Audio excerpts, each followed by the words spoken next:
नमस्कार विद्यार्थी मित्रांनो, आपण अगोदरच्या व्हिडिओमध्ये या ठिकाणी मॉडर्न अप्रोच हे बघितल्यानंतर त्याच्यामध्ये rules applying debit and credit हा भाग आपण बघितला. ॲसेट इन्क्रीज झाल्यानंतर काय करायचं, ॲसेट डिक्रीज झाल्यानंतर काय करायचं, liability when liabilities increase and when liabilities decrease, when capital increase, when capital decrease, then when income increase and income decrease, then expenses or losses increase or expenses and losses decrease. अशा वेळेस काय करायचं, कोणता modern approach नुसार कशाला debit द्यायचं, कशाला credit द्यायचं. आपण ट्रेडिशनल अप्रोच पण बघितला. आता modern approach. Traditional approach is called British approach. It's called British approach, like that British accountancy. And modern approach is called American approach, American accountancy. Then we are studying both our approach in the Indian accounts, in a modern approach and traditional approach. भारतीय लेखामध्ये किंवा भारतीय accountancy मध्ये, Indian accountancy मध्ये हे दोन्ही approach त्या ठिकाणी आपण प्रकर्षाने वापरत असतो. त्याच्यामध्ये डेबिट क्रेडिट रूल्स अप्लाइंग दोन्ही अप्रोच मध्ये फरक कुठलाच नाही, फक्त त्याच्यामध्ये when asset decrease and when asset increase in modern approach. आणि ट्रेडिशनल अप्रोच मध्ये कोणत्या नियमानुसार तुम्ही ॲसेटला डेबिट दिला आणि कोणत्या नियमानुसार ॲसेटला क्रेडिट. मग या ठिकाणी आपण पुस्तकातील पान नंबर 30, पेज नंबर 30,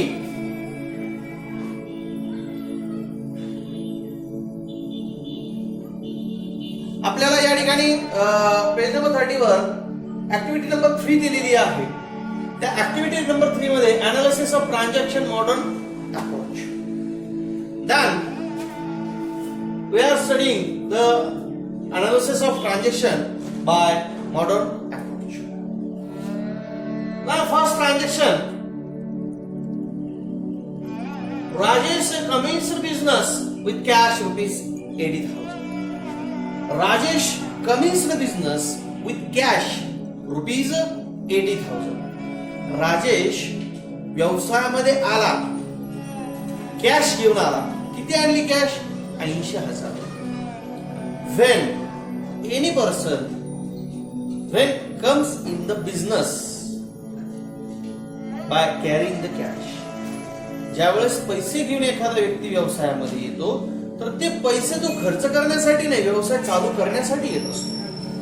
त्याने आणलेला पैसा हा कॅश, रोख रक्कम, ती व्यवसायामध्ये आल्यानंतर त्याचं रूपांतर, कन्व्हर्जन हे कॅपिटल मध्ये होत असतं. म्हणजे ती कॅश हे भांडवल म्हणून वापरली जाते. या ठिकाणी 2 ऍस्पेक्ट आपण बघूया. Cash comes in business. Okay. आणि देन दुसरे aspect, proprietor is a giver of. Proprietor हा देणारा आहे, व्यवसायाला कॅश देणारा आहे. Cash comes in the business, then proprietor is a giver of cash. Proprietor हा व्यवसायाचा मालक, हा व्यवसायाला कॅश पुरवठा करणारा असतो. देन अकाउंट इन्व्हॉल्व याच्यामध्ये कोण कोणतं होतं? पहिलं आपल्या व्यवसायात काय आली? कॅश आली, म्हणून पहिला अकाउंट कोण देणार? कॅश. ओके. देन कॅश व्यवसायामध्ये आल्यानंतर त्याचं कन्व्हर्जन कशामध्ये झालं तर ते भांडवलात झालं, म्हणजे कॅपिटल. दुसरा अकाउंट येणार कोणतं? कॅपिटल. आता यामध्ये cash comes in the business and proprietor is a giver. Cash आली म्हणून आपण कॅश अकाउंट म्हटलं. आणि दुसरं प्रोप्रायटरने आपल्याला पैसा दिला म्हणजे तो कॅपिटल त्याने आपल्याला दिला, म्हणजेच या ठिकाणी कॅपिटल अकाउंट त्या ठिकाणी आलं. कॅटेगरीज याचा परिणाम काय झाला व्यवसायावर? कॅश व्यवसायात आली म्हणल्यावर ॲसेट इन्क्रीज,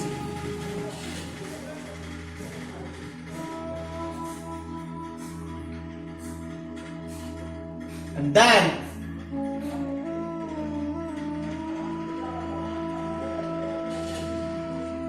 asset increase.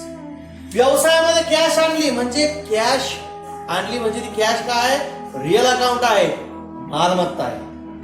रोख पैसा ही व्यवसायाची मालमत्ता आहे म्हणजे ऍसेट इन्क्रीज झाली. देन कॅपिटल इन्क्रीज, व्यवसायाचं भांडवलही वाढलं. मग या ठिकाणी ऍसेट इन्क्रीज झाली, कॅपिटल इन्क्रीज झालं. आता या ठिकाणी रूल्स अप्लाइड. मग या ठिकाणी आपण कॅटेगरी हे ऍसेट आहे आणि कॅपिटल ही या ठिकाणी दुसरं कॅटेगरी जी कॅपिटल आहे, पहिली ऍसेट आहे. मग रूल्स अप्लाइड मध्ये काय होणार? ऍसेट्स इन्क्रीज आणि कॅपिटल इन्क्रीज. ओके, कॅटेगरी मध्ये पहिली कॅश ही ऍसेट आहे आणि कॅपिटलच आहे. रूल्स अप्लाइड मध्ये ऍसेट इन्क्रीज झाली आणि capital increase.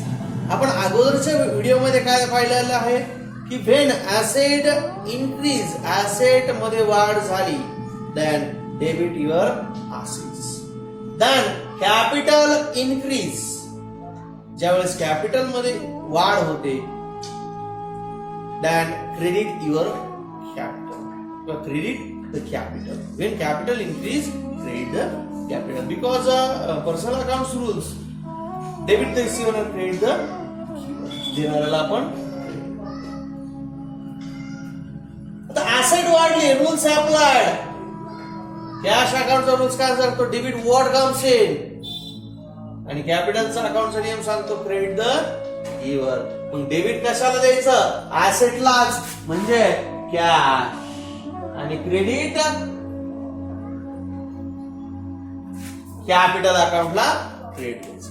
Then number second, paid telephone bill ₹5,000.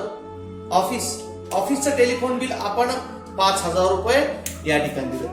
Paid telephone bill ₹5,000 म्हणजे या ठिकाणी टेलिफोन बिल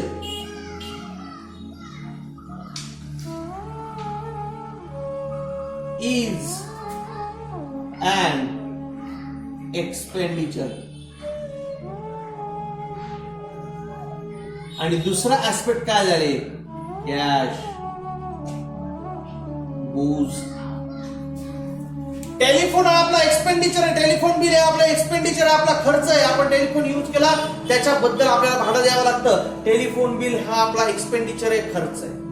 देन तो खर्च केला म्हणजे आपल्याकडून कॅश गेले. मग पहिलं अकाउंट येणार टेलिफोन बिल आणि दुसरं येणार कॅश अकाउंट. टेलिफोन बिल काय? आपला खर्च आहे म्हणजे एक्सपेन्सेस. आणि कॅश गोज आउट झाली, कॅश ही आपली काय आहे? ऍसेट आहे. Okay, that rules applied. या ठिकाणी एक्सपेन्सेस इन्क्रीज, एक्सपेन्सेस इन्क्रीज झाले म्हणजे आपला खर्च वाढला. टेलिफोन बिलाच्या स्वरूपात आपला खर्च वाढला, एक्सपेन्सेस इन्क्रीज. Then asset. आता ऍसेट म्हणजे आपले कॅश हे ऍसेट आपण संबोधले. मग टेलिफोन बिल हा एक्सपेन्सेस आहे, एक्सपेन्सेस वाढला, इन्क्रीज झाला. कॅश ही आपली काय होणार? साहजिक खर्च केला म्हणजे कॅश आपली कमी होणार म्हणजे ऍसेट्स डिक्रीज. मग आता एक्सपेन्स इन्क्रीज आणि asset decrease when expenses increases, nominal account मध्ये एक्सपेन्सेस वाढले की डेबिट द्यायचा. मग या ठिकाणी टेलिफोन बिलला डेबिट द्यायचं आणि ऍसेट डिक्रीज झाली की आपण तिला क्रेडिट देतो. म्हणून कॅश अकाउंटला क्रेडिट द्यायचं कारण कॅश कमी झाली. Number 3, goods purchase for cash rupees 8,000. या ठिकाणी आपण माल खरेदी केला 8,000 रुपयाचा. ओके, आता माल खरेदी केला गुड्स परचेस फॉर रुपीज 8,000. याच्यामध्ये आपला purchase is and expenses. Okay, goods purchase for cash, आपण माल खरेदी केला. परचेस हा आपला खर्च आहे. पैसे खर्च केले म्हणजे पैसे आपल्याकडून गेले, म्हणजे दुसरा respect. Cash goes out from the business. Purchases आणि एक्सपेन्सेस पहिला अकाउंट येणार परचेस अकाउंट आणि दुसरं कॅश अकाउंट. आता तुम्ही म्हणताल परचेस गुड्स रुपीज 8,000, माल खरेदी केला 8,000 रुपयाचा, मग आपण गुड्स अकाउंट का म्हणायचं नाही, परचेस अकाउंट का म्हणायचं?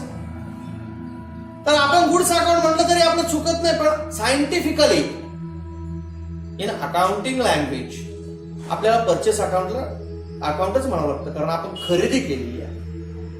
गुड्स, मालाला कुठल्याही प्रकारचं नाव नाही, फक्त माल खरेदी केला म्हणून आपण परचेस अकाउंट. वेळ ज्या वेळेस परचेस गुड्स येईल त्यावेळेस तुम्ही परचेस अकाउंट घ्यायचं. पण जर purchase machinery, purchase building, purchase stationery, purchase stamp, purchase telephone, purchase etcetera जर शब्दशः नाव असेल त्याला, तुम्ही काय खरेदी केलं, परचेस स्टेशनरी, त्यावेळेस परचेस अकाउंट म्हणायचं नाही. तुम्ही काय खरेदी केलं, stationery. Purchase mobile, mobile account. Purchase stamp, stamp account. Purchase machinery, machinery account. Purchase building, building account. पण व्हेन ज्या वेळेस फक्त आणि फक्त परचेस गुड्स येईल त्यावेळेस आपण त्याला परचेस अकाउंट या ठिकाणी म्हणायचं. या ठिकाणी परचेस अकाउंट आणि कॅश. परचेस हा आपला काय, एक्सपेन्सेस, आणि कॅश ही आपली असेट आहे. पण एक्सपेन्सेस काय झाला, आपण खरेदी केली म्हणजे आपला एक्सपेन्सेस इन्क्रीज झाला.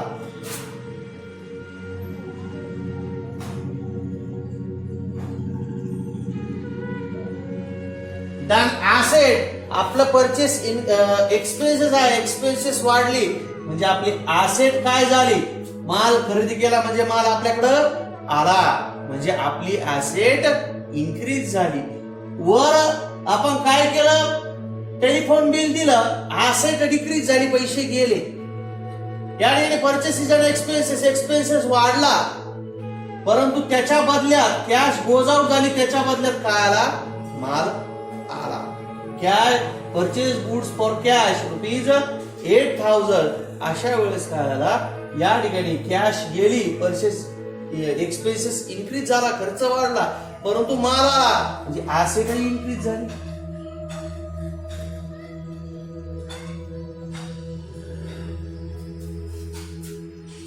ऍसेट इन्क्रीज झाली, परचेसेस आणि एक्सपेन्सेस. या ठिकाणी आपण माल खरेदी केला, इन्क्रीज, एक्सपेन्सेस इन्क्रीज झाला. त्याच्यातून आता या ठिकाणी एक्सपेन्सेस इन्क्रीज झाला म्हटल्यानंतर या ठिकाणी एक्सपेन्सेस इन्क्रीज आणि ऍसेट इन्क्रीज. मग एक्सपेन्सेस आपला परचेस आहे, मग परचेस इन्क्रीज, एक्सपेन्सेस झाला त्यावेळेस डेबिट द्यायचं. आपण सांगितलं expenses, when expenses is increases than debited your increases. पण इन्क्रीजला डेबिट द्यायचं म्हणजे नॉमिनल अकाउंट नुसार debit all expenses and losses. Expenses, which types of expenses, आपलं परचेसच्या स्वरूपात, आणि ऍसेट इन्क्रीज आपल्याला गुड्स मिळाला, आपला माल भेटला, ऍसेट इन्क्रीज, और या ठिकाणी आपण म्हणणार ऍसेट डिक्रीज.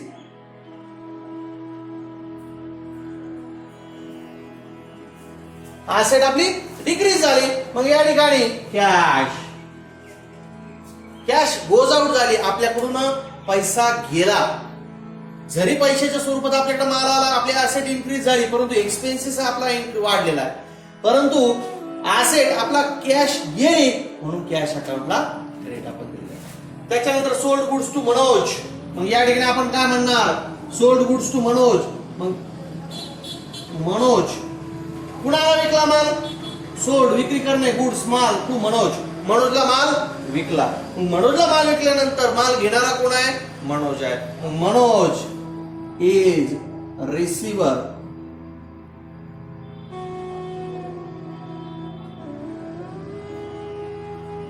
आणि दुसरी गोष्ट काय घडलेली आहे, माल विकलेला आहे आपण, मग या ठिकाणी आपण म्हणणार sales is an income. Okay, पहिला अकाउंट येणार मनोज आणि दुसरा अकाउंट येणार सेल्स अकाउंट. आता तुम्ही म्हणताल की माल विकला, गुड्स अकाउंट काय येणार नाही, विकला म्हटल्यानंतर जसं आपण परचेस गुड्स म्हटल्यानंतर परचेस अकाउंट घेतो, तसं सेल्स गुड्स म्हटलं की सेल्स अकाउंट येणार. पण जर सेल्स मशिनरी म्हटलं, machinery account. Sales stationery, stationery. Sales mobile account म्हणणार. वस्तूला नाव आलं की त्या नावानिशी वस्तू घ्यायची, मनोज अकाउंट आणि सेल्स अकाउंट. आता या ठिकाणी सोल्ड गुड्स टू मनोज, 6,000 रुपयाचा माल आपण मनोजला विकला. मनोज हा रिसिव्हर आहे, मग या ठिकाणी मनोज अकाउंट सेल्स अकाउंट आलं. मग या ठिकाणी ऍसेट आणि इन्कम, या ठिकाणी मग आपण sold goods to Manoj, Manoj the receiver of goods आणि सेल्स इज अन इन्कम. मग या ठिकाणी सेल्सला आपण काय म्हणणार,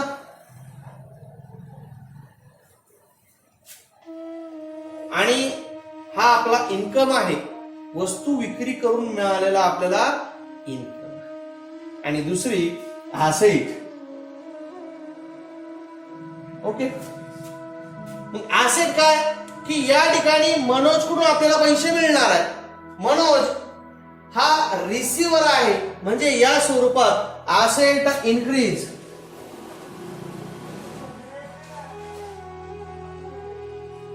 आणि इन्कम इन्क्रीज.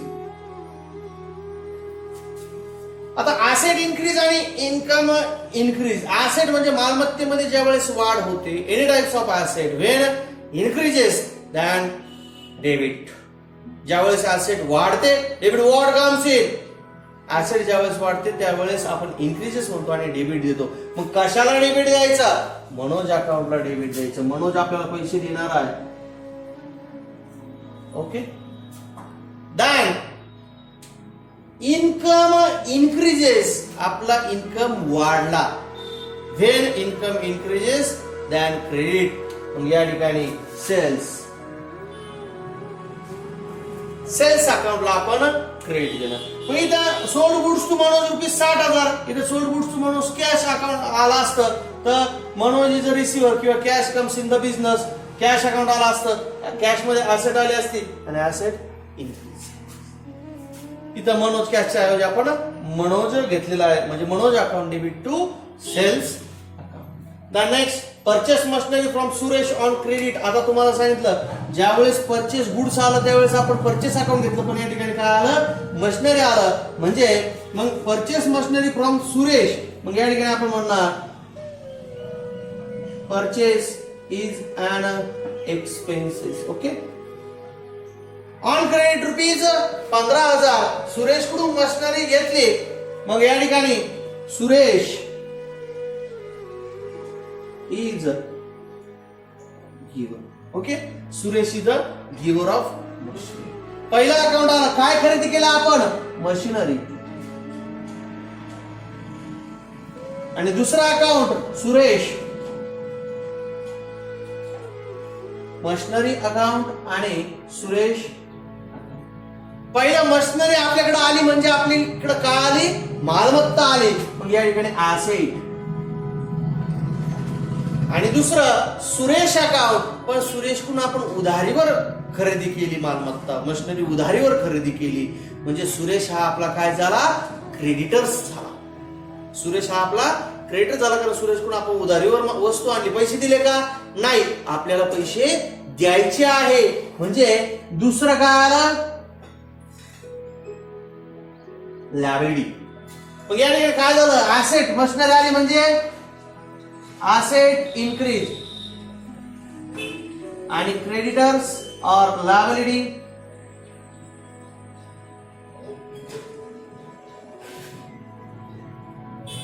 लायबिलिटी और क्रेडिटर्स इन्क्रीजेस. आपलं देणं वाढलं, मशिनरी आपण खरेदी केली म्हणजे आपलं देणं वाढलं. मग ऍसेट आली म्हणजे पहिला अकाउंट मशिनरी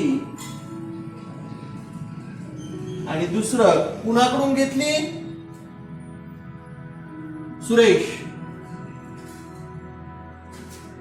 सुरेशकडून घेतली.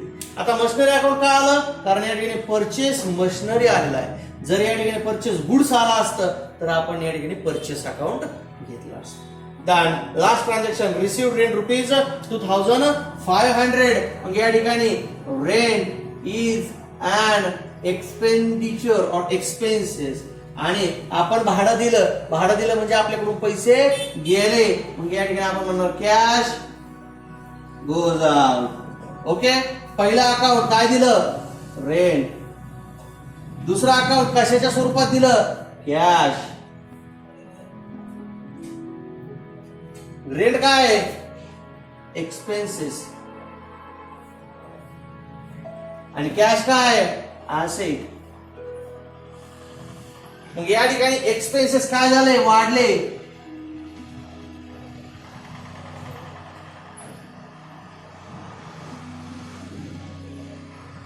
आणि ऍसेट डिक्रीज.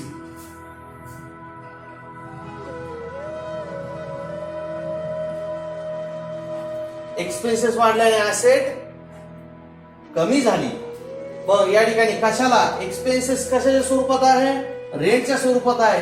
मग आपण या ठिकाणी म्हणणार रेंट अकाउंट. आणि दुसरं कशाच्या स्वरूपात गेले एक्सपेन्सेस, कॅशच्या स्वरूपात पेड केले. या पद्धतीनं आपण या मॉडर्न अप्रोच नुसार या ठिकाणी आपण analysis of transaction by modern approach मध्ये हे 6 ट्रान्झॅक्शन पेज नंबर 30 वरचे आपण सोडून पाहिलेले आहे. जे सोडून दिलेले ट्रान्झॅक्शन आहे आपण ते घरी सोडू शकता. धन्यवाद.